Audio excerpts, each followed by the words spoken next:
கொடுக்காதுன்னா காற்றாலைகளில் வாகனத்தில் காற்றாலைகள் மின் உற்பத்தி, காற்றாலை டைனமோ விசிறிகள் சேகரித்தல். முதல்ல அந்த காற்றாலையில் இருக்க அந்த டைனமோ விசிறியை முதல்ல வச்சுக்கணும். சிறிய காற்றாலை உருவாக்குதல், சின்ன காற்றாலையை பைப்பு மூலமாக இது மூலமாக செஞ்சுக்கலாம். பொறுத்துதல். முதல்ல வந்து காற்றாலையை மின் உற்பத்தியை அளவிடுதல். அதுக்கு தனியாக ஒரு கருவி இருக்கு, அதை வாங்கணும். அது வந்து காற்றாலைகளே அந்த காற்றாலையோட இணைத்து மின்கலத்தையும் இணைக்கணும். அப்புறம் வந்து இதோட பரிந்துரைகள் என்னன்னா, புவிக்கு தீங்கு செய்யாத மின் உற்பத்தி முறை, வாகனத்திற்கும் வீட்டிற்கும் தேவையான எலக்ட்ரிசிட்டி. ஒரு சில வீட்டுக்கெல்லாம் நிறைய செலவாகும். அதை வந்து நம்ம இந்த இது வழியாக ட்ரக் வழியாக வச்சுக்கிட்டு நம்ம நிறைய எலக்ட்ரிசிட்டி தயாரிச்சுக்கலாம். அதோட செலவு கம்மி. இதனால் வாகனத்திற்கு வீட்டுக்கு தேவையான ஓரளவு மின்சக்தி பெற முடியும்.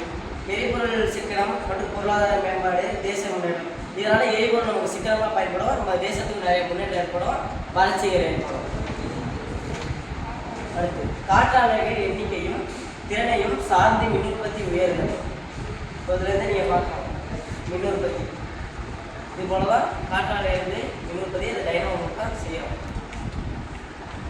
இது வந்து வாகனத்தில் வந்து செல்ல வச்சோம்னா அது நம்ம வண்டியில் ஸ்பீடாக போகல இருந்து வந்து சுற்றிக்கிட்டே இருக்கிறதுனால நம்மளுக்கு எளிதில் வந்து மின்சாரத்தை தயாரிக்கலாம்.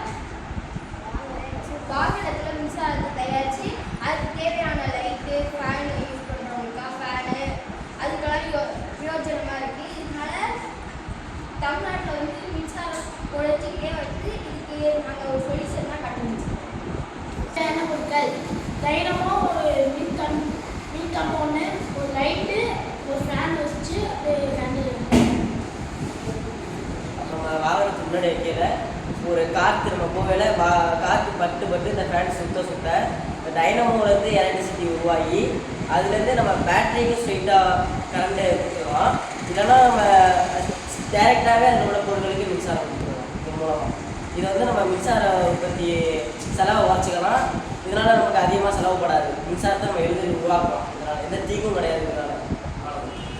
இதனால் இருசக்கர வாகனத்துலேயும் வச்சுக்கலாம், இல்லைன்னா ரயில் வண்டியிலேயே பண்ணலாம், இல்லைன்னா ட்ரக்கில் கூட வச்சுக்கலாம். இது ரொம்ப யூஸ்ஃபுல்லானது. அந்த ட்ரக்குக்கு தேவையான மின்சாரத்தை கொஞ்சம் கொஞ்சமாக இருக்கும். இதனால நம்மளுக்கு இலவசமாக மின்சாரம் கிடைக்கும்.